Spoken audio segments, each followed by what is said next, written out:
When looking for the king of podcasts, you're at the wrong channel.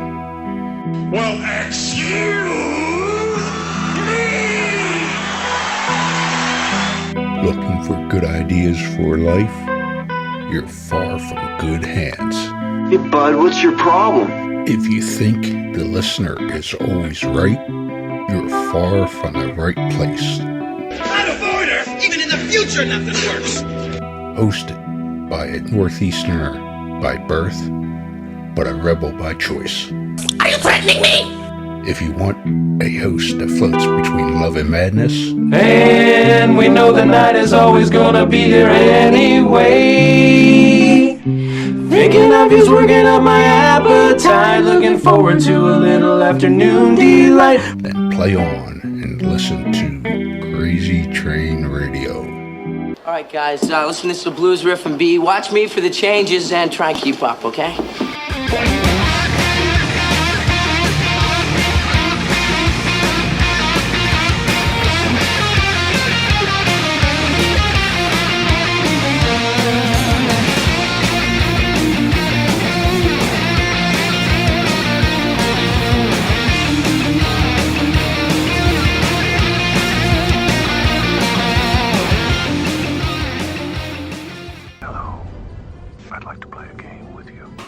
Within the gaming world, there are your general gamers, but then there are those that enjoy the dark underbelly of gaming.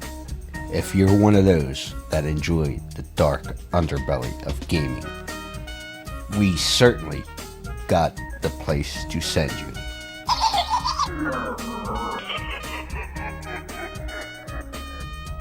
Scorpion Lair Games. That's right, Scorpion Lair Games is the creators of the true crime hit Killers, the card game. Let's not forget they also have Killers Clothing Company, their profiler game, and things like the 5-Minute Murder channel on YouTube. And we certainly can't forget the new book that is certainly a hit, beyond the headliners, True Crimes, Myths, and Legends. Make sure you visit Jeff and the Scorpion Lair Games on Facebook and everywhere today.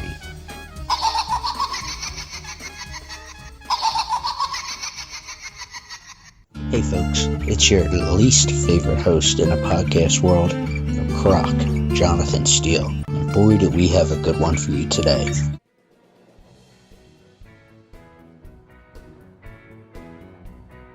Hi, I'm Rob Gutro, author and medium of 15 different true paranormal books.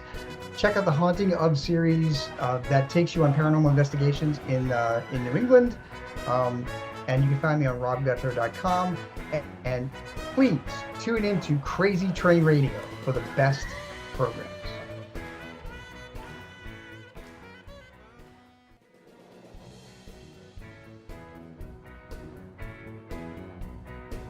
Ladies and gentlemen, boys and girls, children of all ages, this next guest is a medium, a pet medium, paranormal investigator, and a meteorologist who explains the paranormal using the science of energy.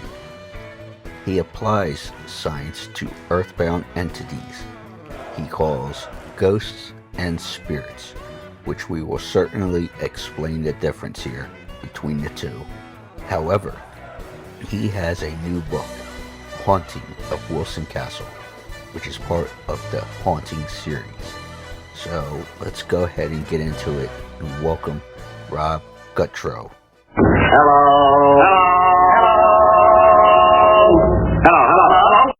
Quiet, numbskulls, I'm broadcasting. So, Rob, how have you been since our live chat with fans? What's going on? Oh gosh, there's a lot going on. Let me stop you right there. Yeah. Because why don't we go ahead and start with the new material in the book series, and we'll go from there. Okay. All right. So, what can we start off with the new book? So the the new book is part of the Haunting of series. And the Haunting of series is basically a series of books that covers paranormal investigations that I've gone on with my colleague Monique Toussoon. Um, she's a tech wizard, if you will, but she's also the only paranormal drag queen investigator there is. And she does that because um, back in 2020, when COVID hit, she couldn't perform. So she decided she was going to see if it affected paranormal investigations. And it did. The very first place that she went to was the S.K. Pierce Mansion in Gardner, Massachusetts. And she said the first EVP that she got was, he's a lady. So they knew what was going on. So yes, so she's been doing investigations anyway for 15 years with technology. She's got state-of-the-art technology that she brings on every investigation, which is great because we use it a lot to prove the things I get as a medium. So as such, this Haunting of series, it was never intended to be a book. The first one was never intended to be a book. We were just going together and to explore, and it became a book. It was The Haunting of Emery Estate in Massachusetts. That's located in Weymouth, Massachusetts, for anybody who knows Massachusetts. It is a suburb of Boston. It's just south of Boston. And the Emery Estate has been in, that was in a couple of different families, the Emery family being the most prominent family. And that was incredibly haunted. There were 3 ghosts there. So that's Massachusetts. The next investigation we went to was in Nashua, New Hampshire. And that was an old library. It was called the Hunt Memorial Library. That was an old library, and now it's an event space. A library has moved into a bigger place. We also encountered different ghosts there, which I can talk about later.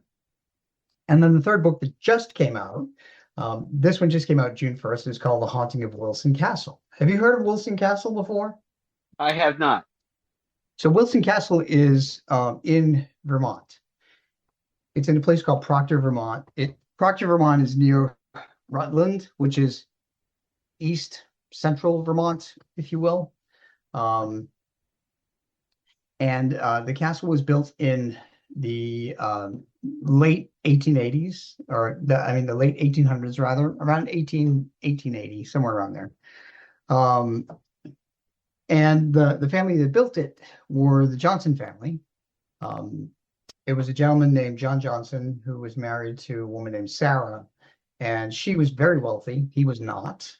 He was a supposed doctor, but he was more of an herbalist, and people regarded him less as a doctor, really. Witch doctor or not? Witch doctor. Like how they used to say back in the day. Oh, it was just a witch doctor. Yeah, something like that, or a snake oil salesman, I guess. Yeah. Yeah. So I'm guessing we're going that direction with his career, huh? Yeah. So what he did, he came up. I can't speak to his credentials, but that's just what I've heard, what I understand.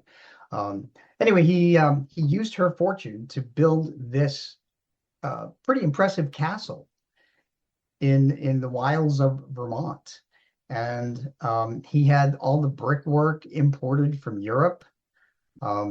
He hired European artisans, wood carvers from Germany, painters from Italy to paint ceilings, and so forth.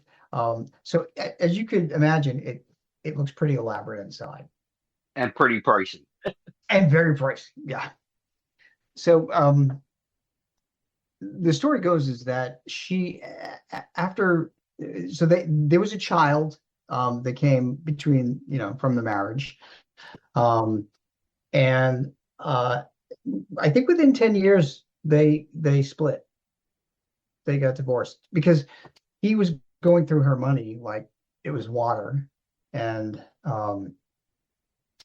she was she was not happy with him, and he was not happy with her. She went to Connecticut, took her son with her, the only child. I don't know where he went. Then the property was the property went through another family for a short time.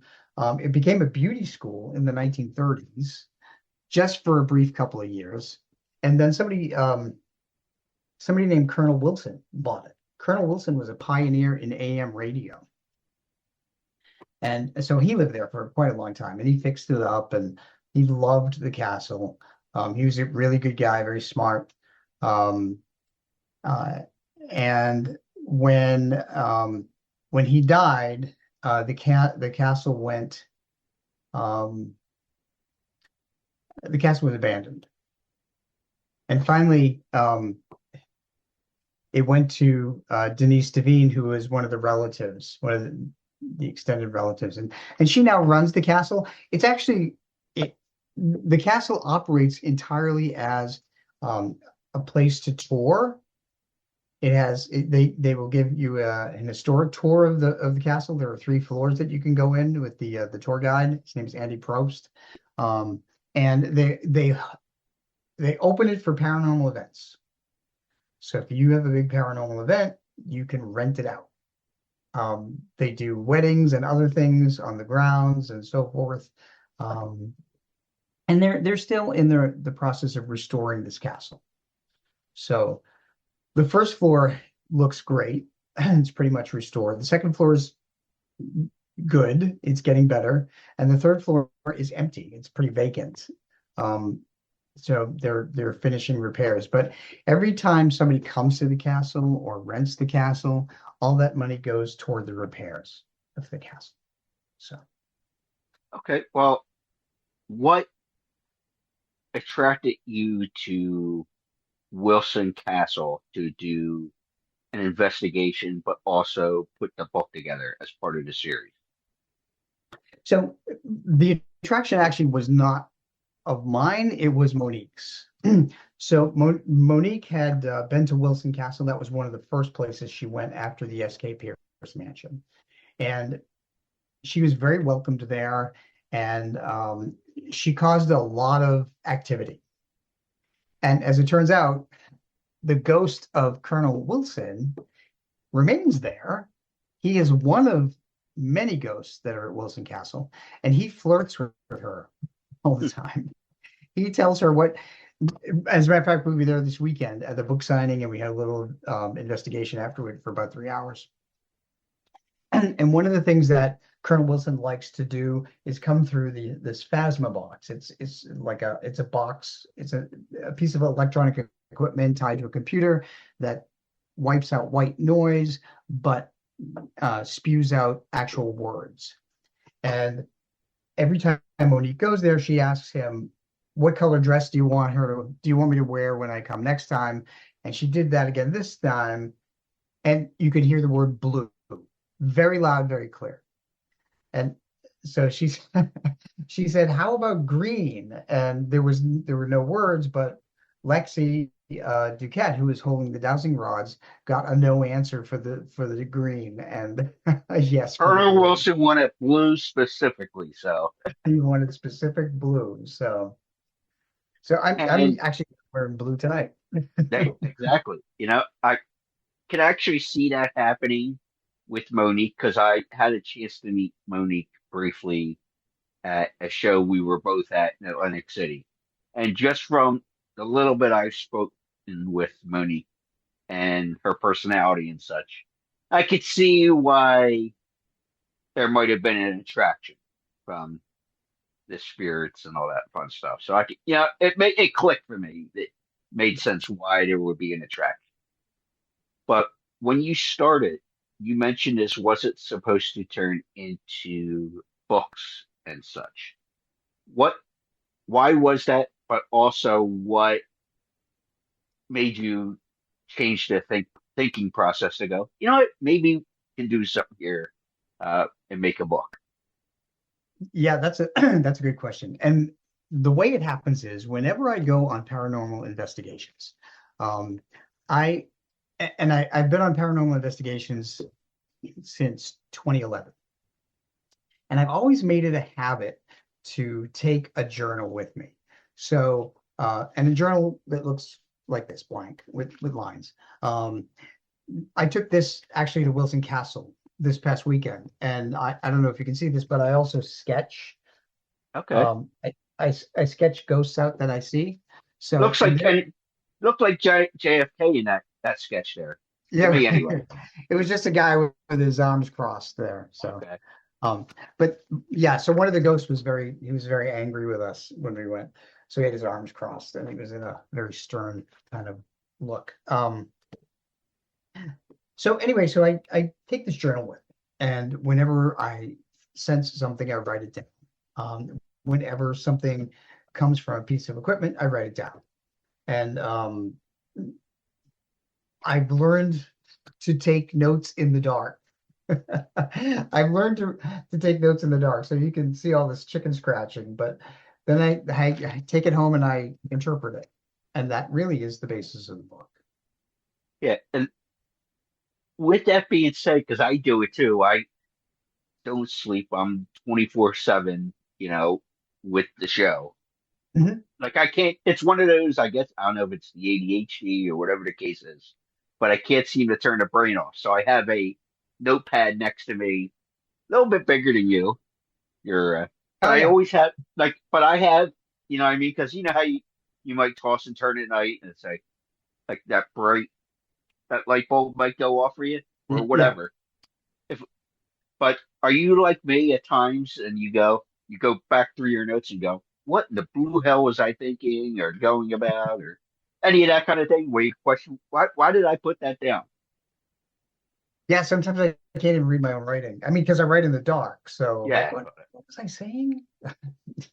Yeah, What was the thought process here? yeah, I do But that. I do yeah. Okay, good. I'm not the only one. that. No. But so Um, what got you into the investigation world? And I asked you this during the live, and because you come from a science background with yes, being a meteorologist as your previous profession. You're now yes. retired. But where did the interest come for diving into the investigation world? So when I first rediscovered my abilities in 2005, when my dog Buzz passed away, the one that's up behind me over here on the cover of Pets in the Afterlife one, I was trying to validate the things that I was getting, not only from him and from pets, but from people. So the the first inspiration I had was to go into a local haunted place, or may have not been haunted place, historic place in Maryland. And and when I went into this place, it's called the Bel Air Mansion. I walked right in, and I encountered the ghost of a little girl. And I thought, okay, who are you? What do you want? She told me her name was Anna. She told me she was 6 years old when she died. She said, I want to show you my bedroom. It's upstairs up the staircase on the left-hand side. And I went up the staircase, took a left, and there was a bedroom, and it was actually decorated like a little girl's room. And when I talked to the house historian, I said, was there a girl named Anna who died at 6 years old? Was that her room? Um, can you tell me any information? And they thought I was a historian trying to get information about the place. And I was like, yeah. Turns out all of those things were true. All of those things that I was told were true. And then the historian there, the docent rather, said, Anna is buried in the family plot in the backyard. If you go all the way to the back of this mansion on the right-hand side, under a grove of trees, there's a small cemetery, and you will see Anna's tombstone. And that freaked me out. So that, okay, there's something to me getting these messages. So when I published my first book It involved, there was a chapter about pets. My dad passed. He helped me prove that he was in his own wake and his own funeral using a handkerchief. Signs from other people that I picked up on. That was my first book. And I went to talk to a group called Inspired Ghost Tracking in Maryland about my book. I decided, okay, now that it's out, I'm going to see if I can find people who are interested in hearing me talk about it. Well, I did. And they said, hey, we're looking for a medium. Would you like to join our group as a medium? So I said, sure. And then I started investigating private homes. So that's the long story. No, it's all good. But I want to go back for a second because you mentioned when we were talking about the haunting series and specifically haunting of Wilson Castle. And folks, I'm going to have links to Rob's website, Instagram. Now, you also have two different Facebook pages. Is there one in particular I should send them to? Nope, either one. Okay. Anyway, the reason I'm saying that and got sidetracked, ADHD brain here going and like goes. But anyway, I'm gonna send you to all Rob's links to be able to pick up the books and stuff. But the reason I wanted to go back for a second was you mentioned you guys just recently did a little event and signing and stuff. So how has been, or try this in English, how has the response been for the book and the series overall? It's been really surprisingly wonderful. So The Haunting of Emery Estate, which was the first in the series, went to #1 in 2 categories on Amazon. Ghosts and Hauntings, and there was another, Parapsychology. The Haunting of Hunt Memorial Library got in the top 2 for one category and the top 5 for another category. And Wilson Castle debuted at #1 in Vermont Travel. So, and Ghosts and Hauntings, it was right up there too. So, it's been really awesome.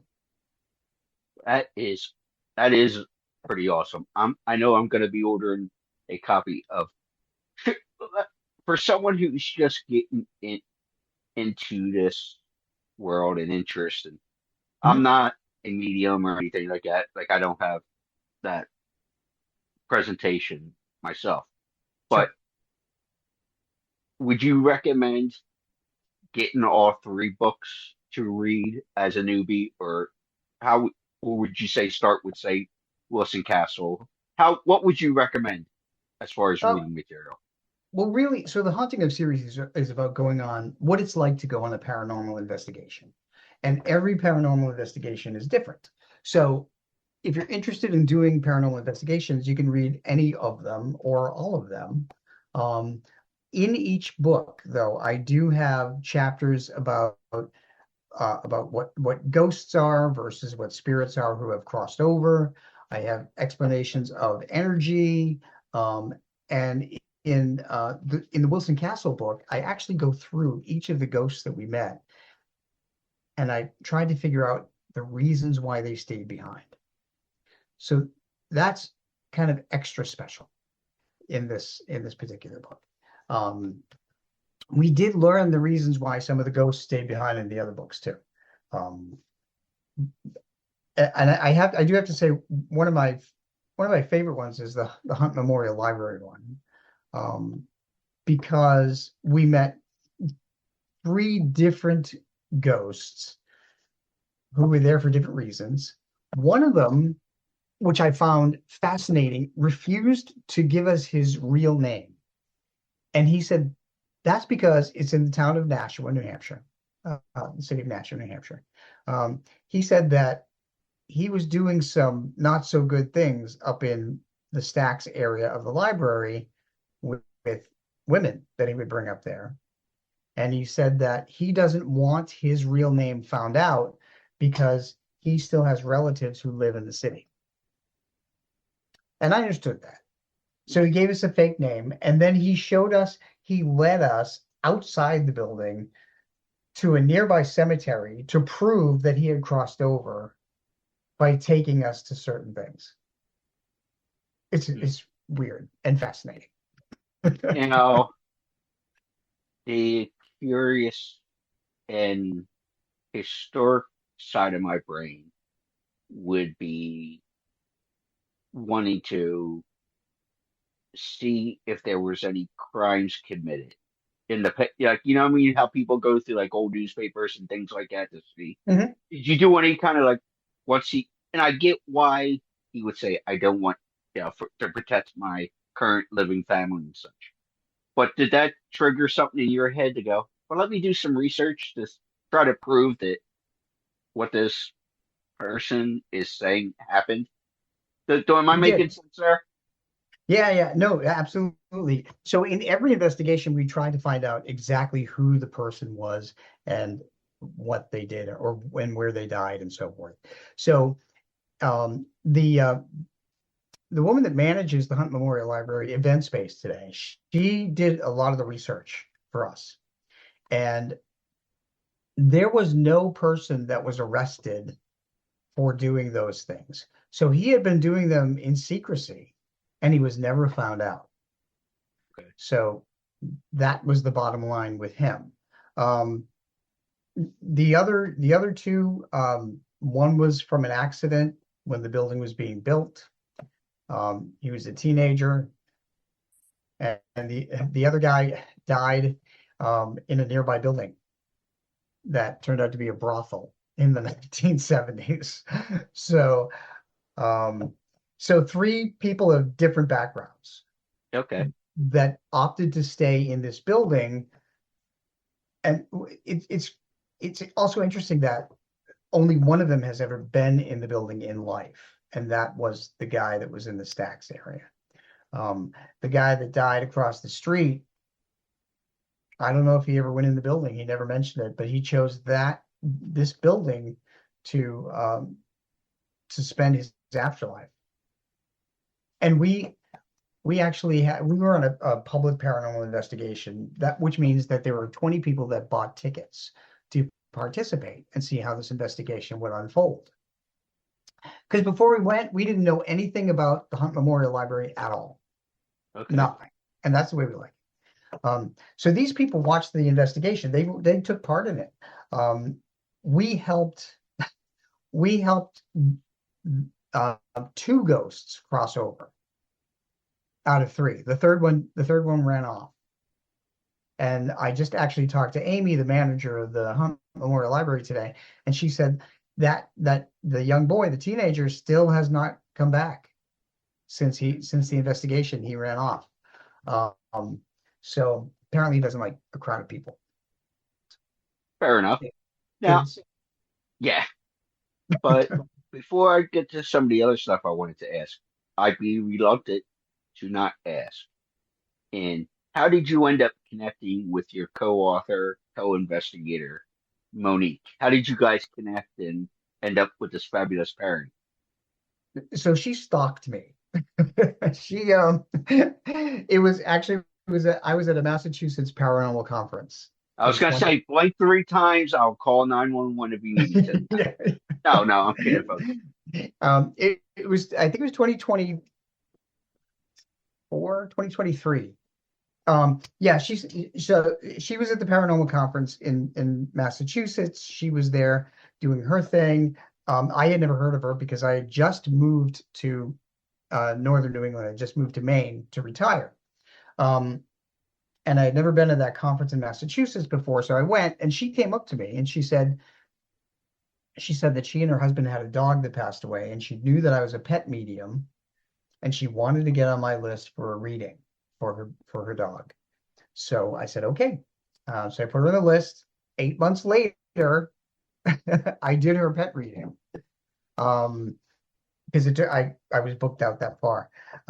And when I did the reading, she said that she was so overwhelmed by it that she had a little YouTube program for a while.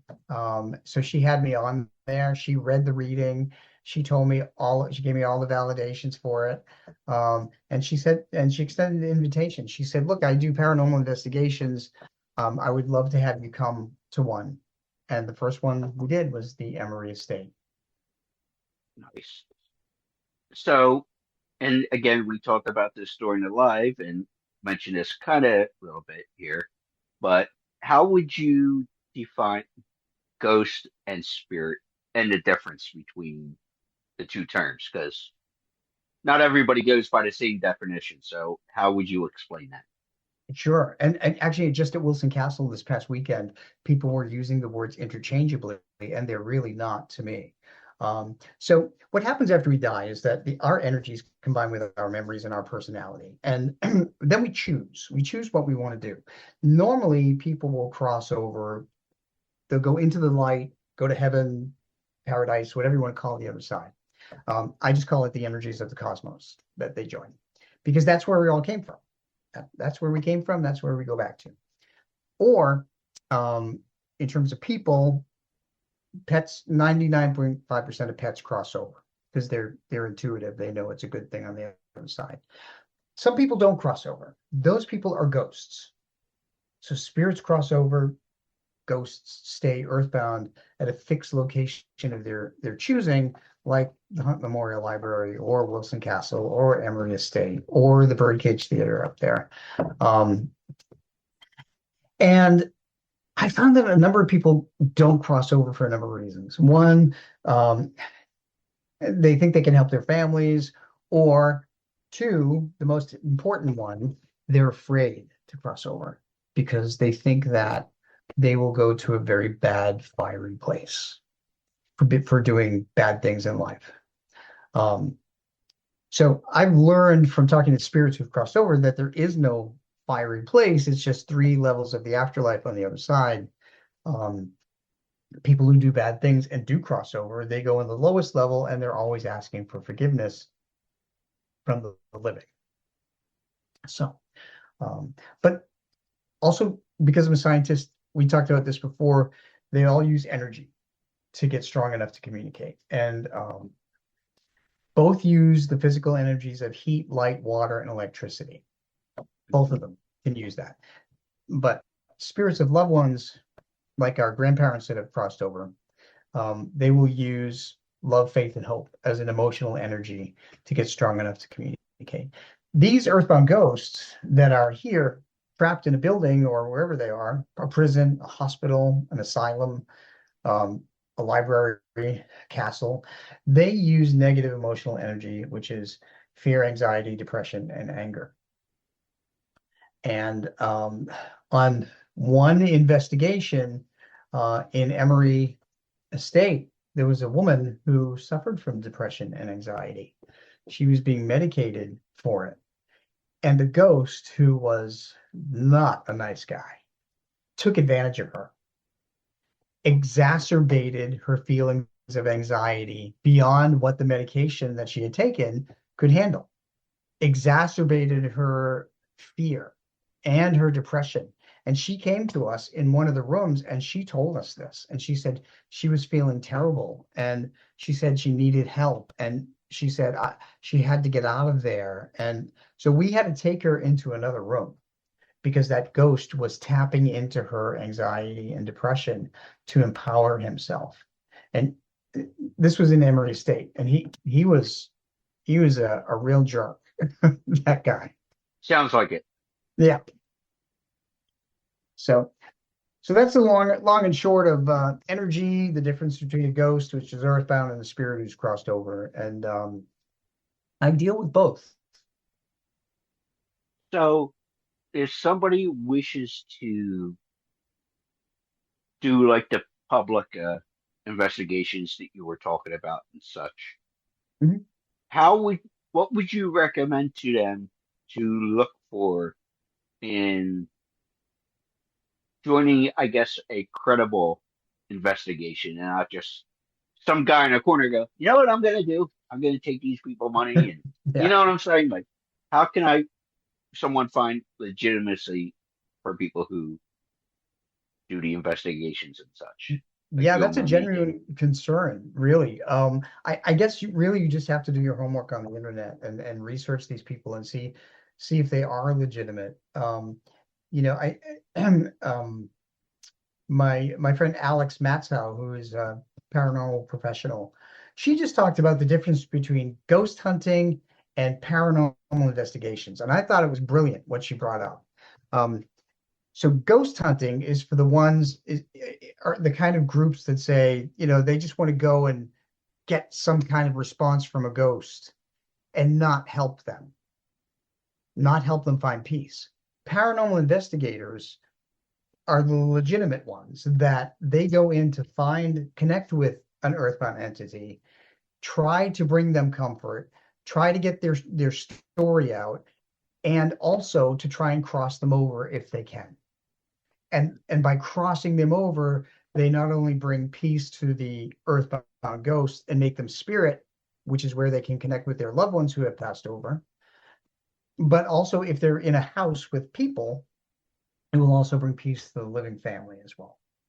So paranormal investigators are anyone that says they're a paranormal investigator, if they have a medium on the group and they want to help a ghost, that's the kind of group you should look for. Now, if folks, and like I said, I'm going to give people all the links and all the fun stuff, but if people want to get signed copies, are we able to do that through the website, or should they come see you at an event you might have coming up? They can come see me at an event. That would be easier, but certainly I can mail copies out, and I can sign them if they want personalized copies. They can just go to robgutro.com and where it says message me if I have a question. All my books are $10, and it'd be like $5 for shipping, and I would be happy to send them out. Now, final question for you: do you have any events coming up? I know we met in Atlantic City, and you recently did one in the Philadelphia area that I'm aware of. And then you actually just did, you mentioned here, the Wilson Castle. So do you have anything scheduled coming up? I do, as a matter of fact. I have several. I have the Paranormal Expo from New Hampshire on August 1st. It's a day and evening event.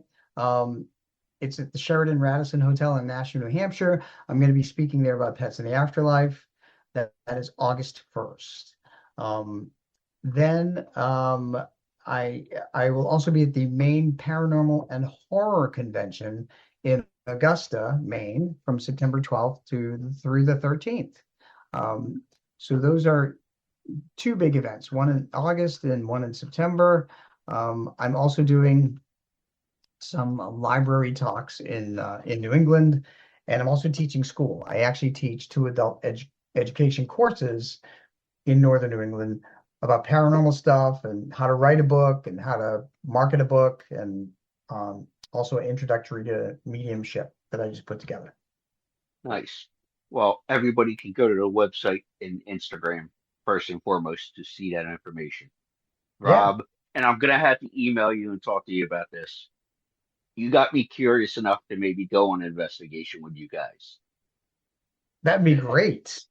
You got me hooked. I got to check this out in person, so we'll figure that out.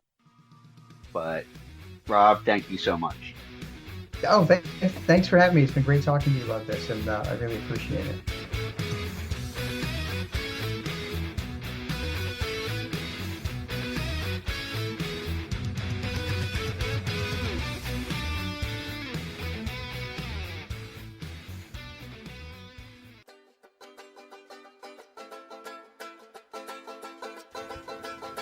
You are gonna need a bigger closet when you meet our new friends.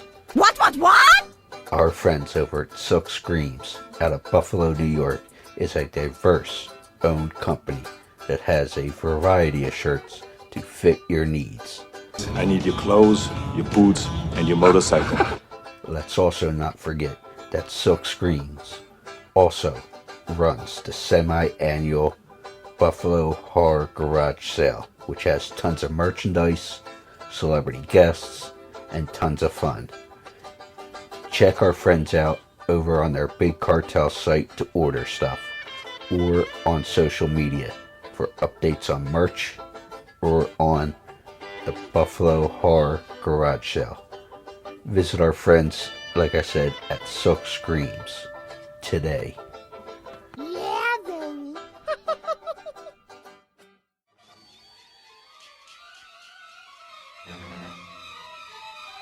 Hi, it's Melanie Kinnaman from Friday the 13th, Part 5, and you're listening to Crazy Train Radio.